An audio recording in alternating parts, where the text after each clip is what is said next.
பெண்களுடைய தாய்மாரும் பண்ற அட்டூழியங்கள் கொஞ்சம் கிடையாது. பிள்ளை பெறக்குன்னு மனைவிய புருஷன் அம்மா வீட்டுக்கு அனுப்பி வச்சா சில பொல்லாத கிழவிகள் இருக்கிறார்.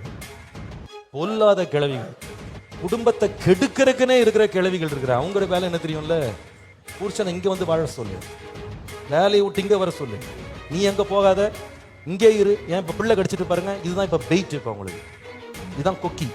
புருஷனையும் மனைவியும் பிரிக்கிறதுக்கு நிறைய இடங்கள்ல இந்த பிரெக்னன்சிக்குன்னு போறாங்க பாருங்க, டெலிவரிக்குன்னு போறாங்க பாருங்க, அங்கதாங்க குடும்பம் நிறைய கெட்டு போச்சு. வேதனையோட உண்மையாவே மனசுல பாரத்தோட ஒரு ஊழியக்காரனா சொல்றேங்க, எத்தனை குடும்பம் பிரிஞ்சு போச்சு தெரியுமா?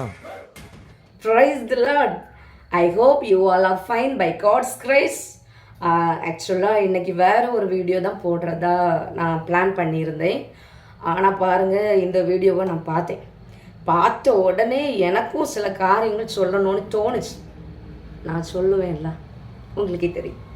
பாருங்கள், பாஸ்டர் சொன்னது 100% உண்மை. இந்த நாட்களில் நான் அந்த ஃபேமிலி கவுன்சிலிங் குறித்தது நான் படிச்சுட்டு இருக்கேன். அதனால சொல்கிறேன், மக்கள் தன்னுடைய பிள்ளைகள் வாழுவதை பேரண்டே கெடுக்கிறாங்க. பாருங்க, பாஸ்டர் சொன்னது ஒரு காரியம், இன்னொரு ட்ரெண்டும் இருக்குது.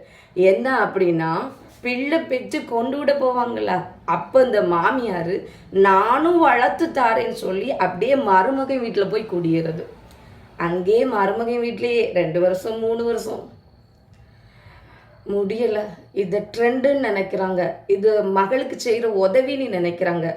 முடிவில் அது டிவோர்ஸில் போய் நிற்கும். அங்கே போயிட்டு மருமகனுடைய தாயை பற்றி, தகப்பனை பற்றி, சகோதர சகோதரிகளை பற்றி இல்லாத பொல்லாதவைகளையும் சொல்லி கொடுத்து, இப்படி இரு அப்படி இருன்னு சொல்லி கொடுத்து, ஆலோசனைகளை கோல் மூட்டி கொடுத்து, எதுக்கு? பிள்ளைகளை திருமணம் முடித்து கொடுத்தா வாழ விடுங்க.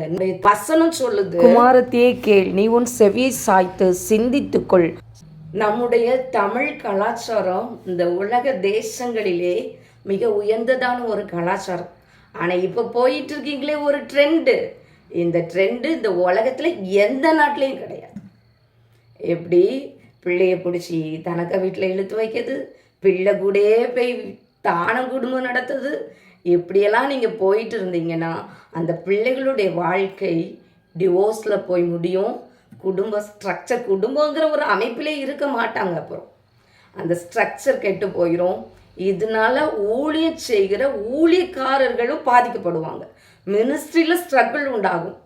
அதனால் நான் சொல்கிறத புரிஞ்சுக்கோங்க. உங்கள் பிள்ளைகளை வாழ விடுங்க, நீங்கள் போய் வாழ்ந்துட்டு இருக்காதீங்க.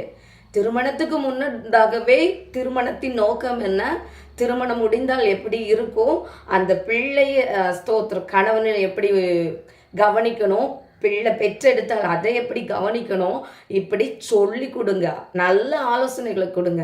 அதற்கு மாறாக நீங்கள் போய் வாழ்ந்துட்டு இருக்காதீங்க. God bless you.